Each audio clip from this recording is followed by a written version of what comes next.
Good afternoon, everybody. Here's Stephen Pluto here from the Aroundtable, and welcome to our latest video review. Today, I'll be going back to STYX's 2003 album, Cyclorama.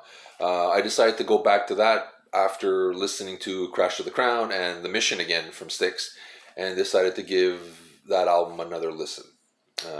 Anybody who's unfamiliar with that album, that was the first STYX album to feature Lawrence Gowan on vocals. He replaced the departing Dennis DeYoung. The album debuted, I believe, on 27 on the Billboard charts, which is respectable. Sorry. Wow, caffeine deprivation will do that to you. I remember a lot of harsh reviews. A lot of fans didn't like it. I enjoyed it at the time. I thought it was kind of good, having a more straight-ahead rock and roll album. I thought that was a wise move on Tommy Shaw's part. I thought it was to make them a little bit more accessible, because you're bringing in a new element. You don't, it's already that's hard enough for the fan base to take in. I don't think you want to make the music harder to get into. So I thought making it a little bit more accessible was a wise move. And Tommy did have a lot of success in rock with Damn Yankees, so I thought continuing that vein of rock and roll was a smart move, in my opinion.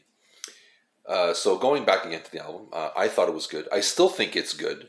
Is it good as The Mission? No. Is it good as Crash to the Crown? No. But it is a different album.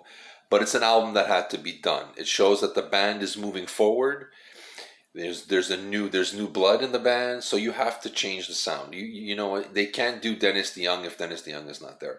I think that's what hurt Journey for many years, with having singers sounding so much like Steve Perry that it took them a longer time to get where they are now, that they can tour regularly, because reminding them of Steve Perry just wants people to have Steve Perry back. So with Gowan, I think they had to get rid of that aspect and saying, like, hey, he's not in the band and this is where we're at. So I thought that was a pretty cool move. I enjoyed it. There are a few glitches on that album.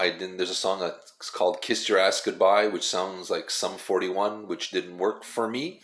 There's a couple of segues and talking parts. I think there's one with Billy Bob Thornton. I don't think it needs to be there. I thought they should have just cut that out and put the songs. I really enjoyed Do Things Your Way. It's a great rocker. The acoustic rocker, Waiting for Our Time.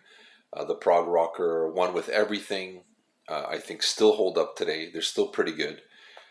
It's a great album. In my opinion, it's still a solid album. It's not a masterpiece. It's nowhere near the greatness of the last two albums with Tommy Shaw leading the band, but it's a good start. And it's I thought, a great way to bring the new fan base in by making an accessible album. So Cyclorama does that. I think people need to go back, appreciate what it is. It's just a solid pop rock album. And, if you realize what you're getting into, it's great. And I think you should go back. I think it should be re-released. Remove maybe the segues and Kiss Your Ass Goodbye. I don't think that song is needed. But overall, it's a solid album. Not a classic STYX album, but a solid album and a great entry point for Gowan to come in. Even the song he says, Feels the Brave, great song. I think that's a really good song for him. So again, if you like the last two albums and you've heard bad reviews of Cyclorama, I think it was judged basically strictly on fans who just wanted Dennis DeYoung back.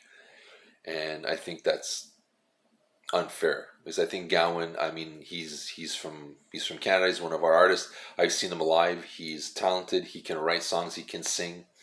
He's got charisma on stage. So I think he's a great addition to STYX. I'm not saying he can replace Dennis DeYoung. I don't think you can, but it's a great addition. If you take it as he's an addition to the band, I think this is a good album to start with. And it's solid. It's a solid album. Again, no masterpiece by any means, but there's some really good songs on here. I think they should bring them back into the set list, especially One with Everything. Do Things Your Way. Feels of the Brave. I think they're worthy songs. I think they're worthy of putting it on a playlist. I believe they should be heard live, but as part of an encore. It's worth it. So if you like Crash to the Crown and you want to go back and say, hey, is it only The Mission and these two other albums with Gowan and stuff? And no, there's a third one. There's Cyclorama, that I think has been unfairly judged over time. And I'm hoping people are a little bit more open-minded now and are willing to accept Gown. He's been there, what, 15, 20 years now? I mean, he's not the newbie anymore. So he's earned his stripes. He's earned his place in the band. And I think you should give this thing a shot. So I recommend 2003 STYX Cyclorama album for any STYX fans out there. But remember, it's not exactly prog rock. It's more rock. So if you can wrap your head around that, and I think you can have a good time with it. I think there's some solid tracks on there. So again, thank you again for your time. We appreciate your support. Stay safe. Thank you so much, and live the dream. Bye.